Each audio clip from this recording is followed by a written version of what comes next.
what's next for you two? I'm taking Koichi home. With our parents there to keep an eye on her, I can make sure she actually rests. Hey, it's not like I'm some kind of prisoner. I'll be fine in a day or two. There's no need to go all the way home. That's what you always say. Everything's no big deal until you collapse. What if the Abyss attacks again? You're saying if I let you rest in a hotel, you're not gonna rush out the minute you hear the alarm? I won't. Triple promise I won't. Mm-hmm. Fine. On the off chance something like that were to happen, I might. But I'm a doctor. I have a duty to help people in need, no matter how hard or tiring the work gets. I guess you're right. But I don't have to like it. This reminds Paimon of when we first met. Except you were the one trying to stop Chaska from doing something dangerous. I'd do the same for anyone trying to put their life in danger. As a doctor, I don't want people to get hurt because of a rash decision. Then try to see things from my perspective. You clearly want to protect your patients. So can't you understand why your own sister would feel the same way about you? The two of you are the same, you know? I disagree. I understand the risks and costs of my decisions. Who wants to be like her? Overconfident, always making excuses when things go wrong. That's just not true. You think I don't have proof? Okay, don't get into another fight. Just pretend Paimon never said anything. Don't worry, Paimon. You didn't do anything wrong. Arguing is just how we communicate. Neither of us really takes it to heart.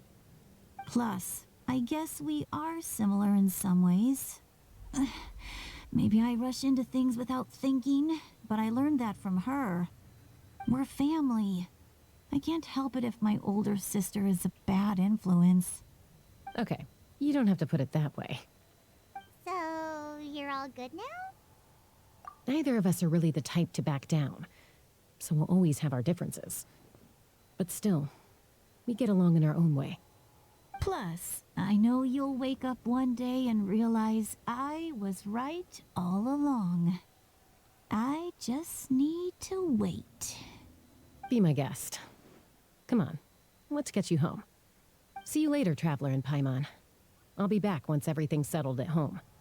There's no rush. At least grab a nice meal with your family. Bye, you two. Take care of yourselves out there.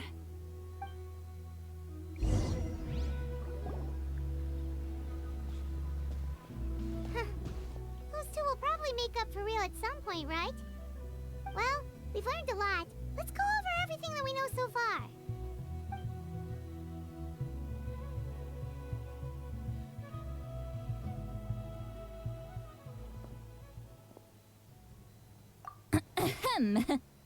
Sorry for popping up out of nowhere.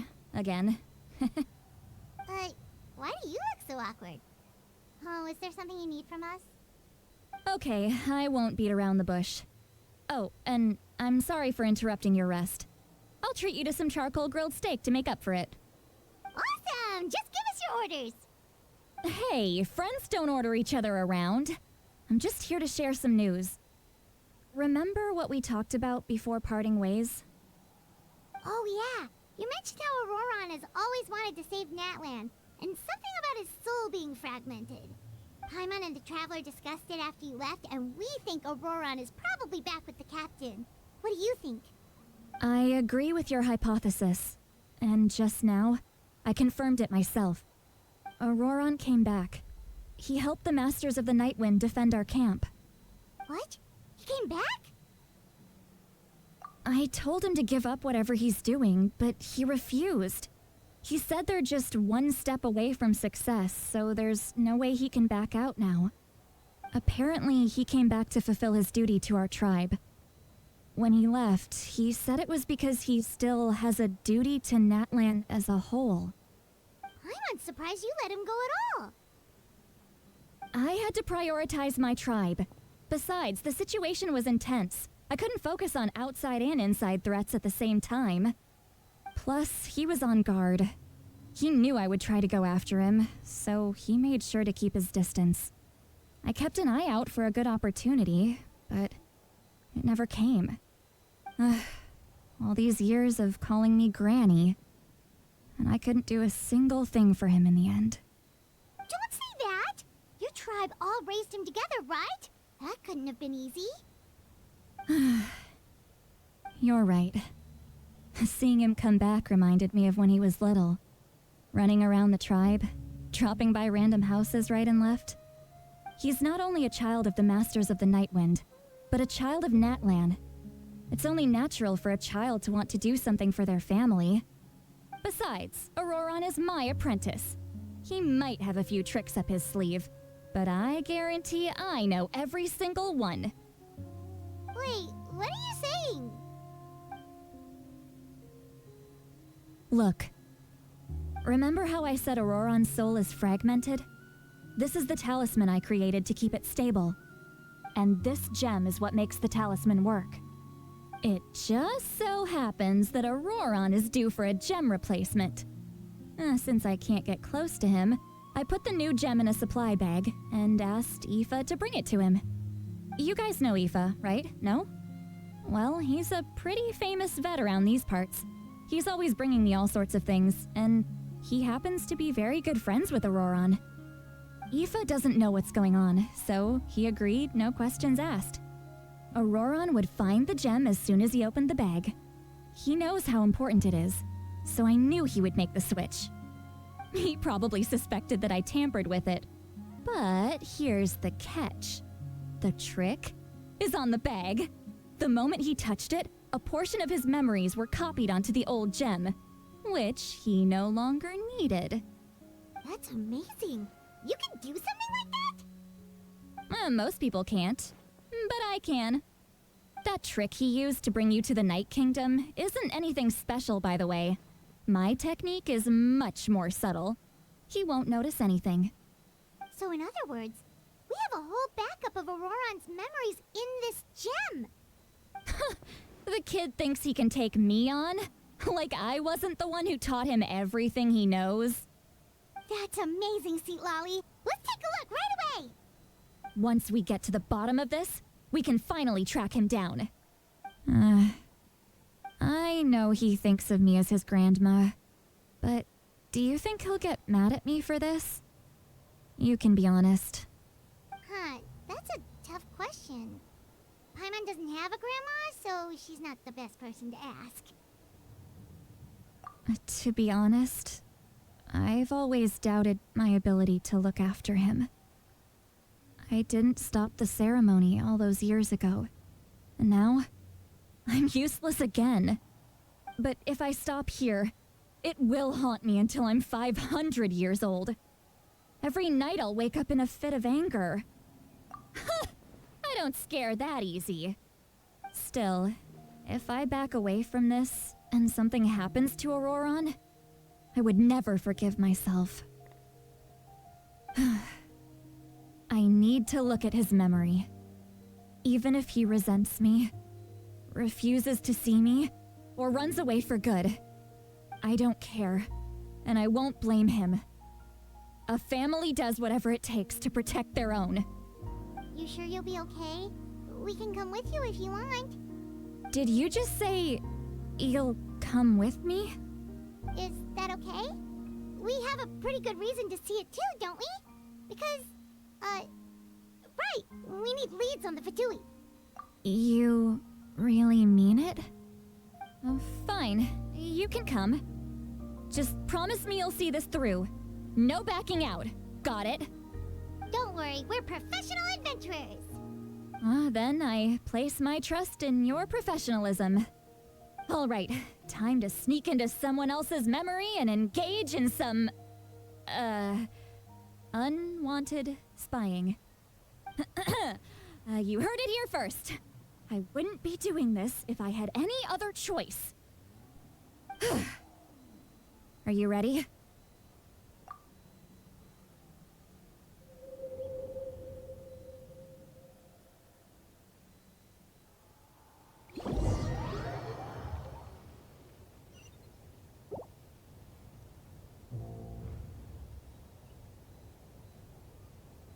Look how good you're doing. You'll grow into nice big radishes in the future. And you? Eva says you're taking up too much space, but I think you're a good tree. What do you think? Hey! How's it going, Auroron? Good. How are you, Uncle Okanbi? Can't complain. What you up to? Naming your vegetables again? No, just some idle conversation.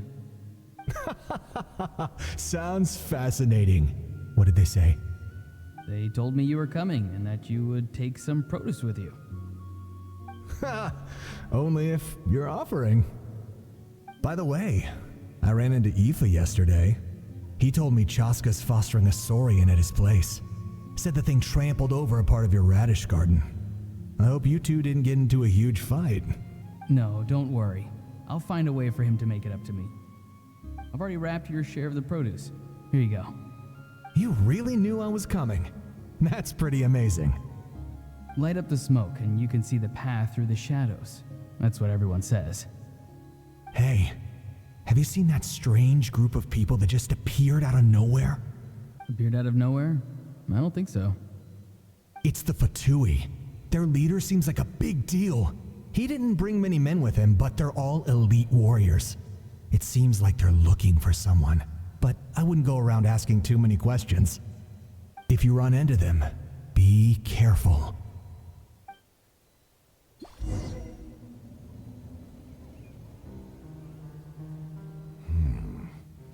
You're from the Masters of the Nightwind, are you not? Why do you live here alone? I enjoy living by myself out in the wild. I guess you're from the Fatui, the one everyone's calling a big deal. Not an inaccurate description. I'm looking for someone who may be known to you. Citlali is her name. Granny? What does an outlander want with her? I've heard the name. You have business with her? There's no point to further questioning if you insist on hiding things from me. I shall seek answers elsewhere. Oh, he could tell I was lying and now he's leaving? He gave up just like that? Hey! At least tell me why you're looking for Citlali. It's none of your concern. I have my own means of tracking her down. Why are the Fatui looking for her? What does she have to do with them? I can't just let them go like this. I have to figure out what they're planning.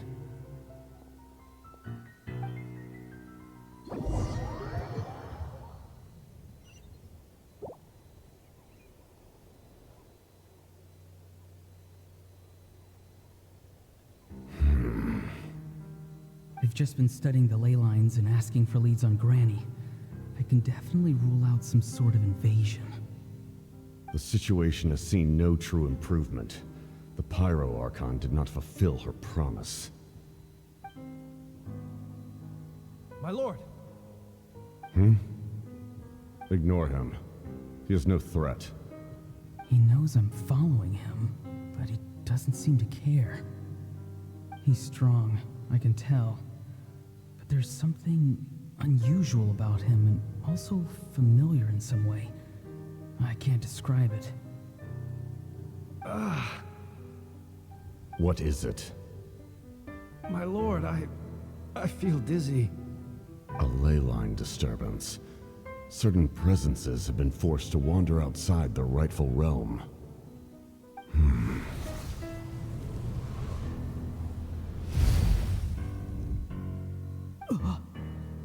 That was a spell from the Masters of the Nightwind. How did he know that? Is he sending those escaped souls back into the ley lines? How did he do that so easily? Soulfaring is supposed to be extremely difficult. This could be related to why he's searching for Granny. I feel much better. Thank you, my lord. Think nothing of it. Stay vigilant and continue to gather information. The Abyss could attack at any moment. If you notice any irregularities, assume drill formation and be prepared to fight. However, there is no reason to over-engage. Information is our first priority. Yes, sir. Why are the Fatui fighting against the Abyss? Do they really mean us no harm?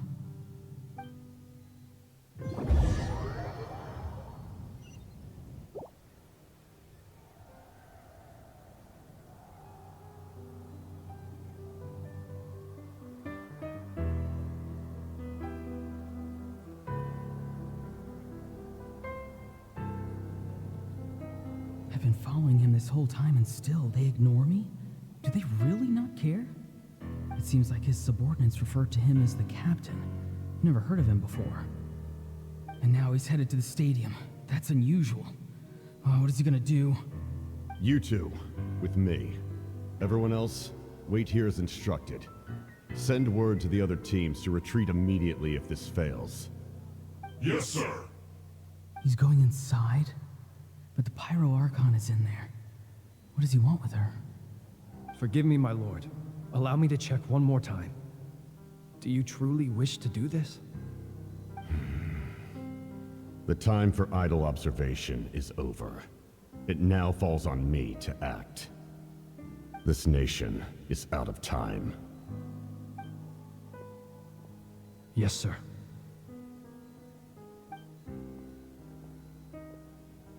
He just walked straight into the stadium. What is he gonna do?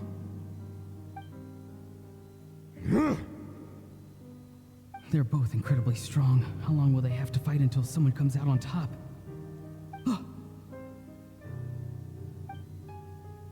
Wait, this feeling.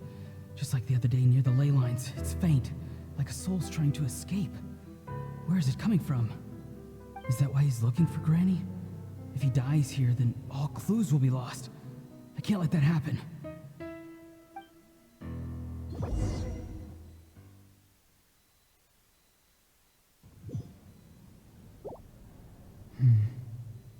As for you, I must confess, I did not expect that little trick of yours to save the day. No matter how dense the fog, as long as the sun remains, we cannot turn day into night. She could have dispelled it. She simply chose not to. You don't have much time, and you're injured on top of that. What do you plan to do next? I'm beginning to see just how useful you may turn out to be. You heard something from here, didn't you?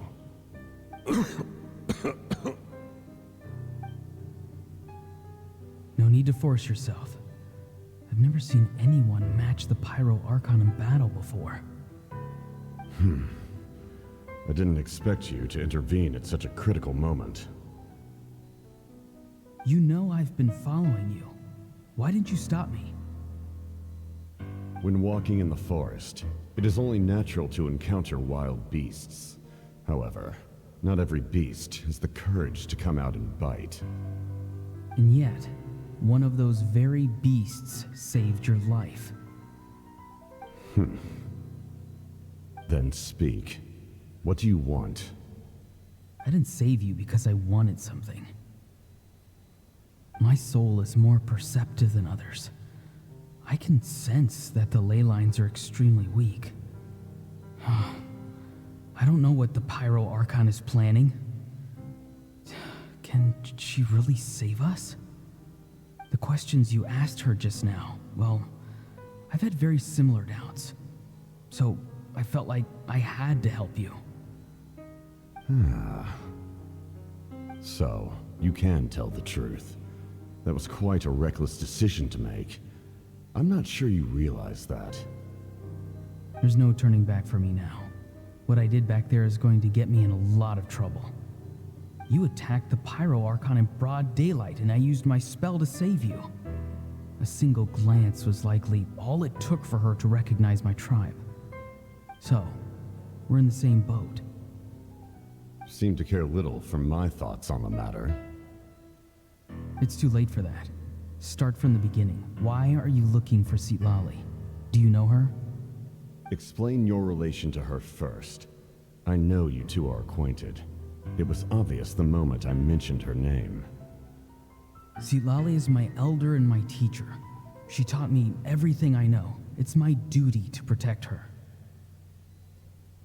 If you truly wish to protect her, you should have let me perish at the Pyro Archon's hand.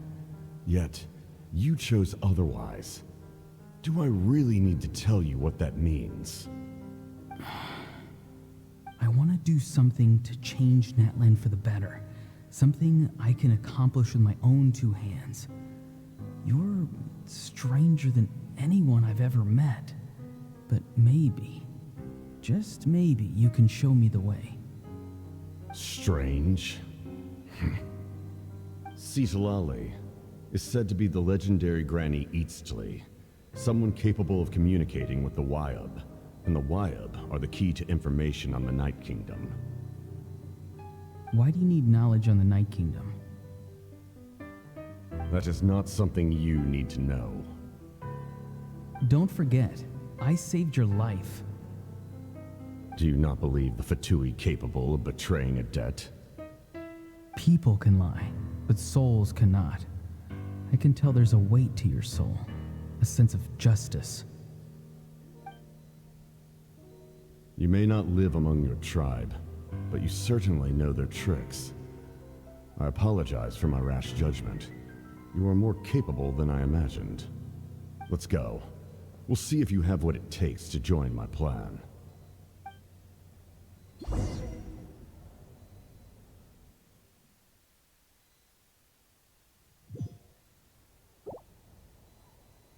I see.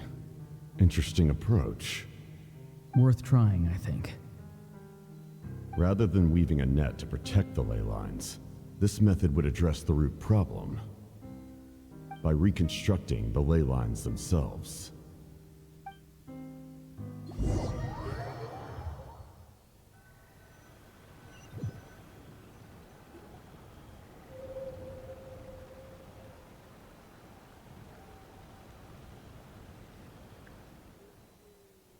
Woo! Traveler, Paimon, are you two all right? Paimon's fine, just, a little dizzy. Of course. I'm so mad at him. After everything, he still can't let go of the past. For some reason, he thinks he owes something to the people who cared for him. Stubborn, self-righteous fool. Where's that gonna get him?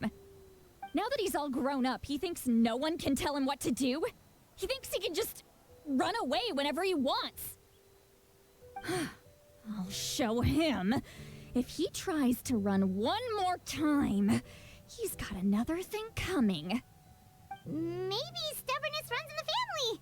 Like grandmother, like grandson, as they say. Is that supposed to be a compliment? That kid's got nothing on me. Anyway, back to what we just saw. I don't even know what to make of it. Yeah, the captain seriously wants to reconstruct the ley lines? What does that even mean? Something like the loom of fate, maybe? But how does that help with the abyss? The loom of fate? Oh, it's kind of hard to explain. Basically, it's a device from Conrio that has unbelievable power. Anyway, if he really wants to manipulate the ley lines, everyone in Natlan will be affected. Oh, this is big. Which means the captain has been honest from the very beginning. Auroron's memory proves that.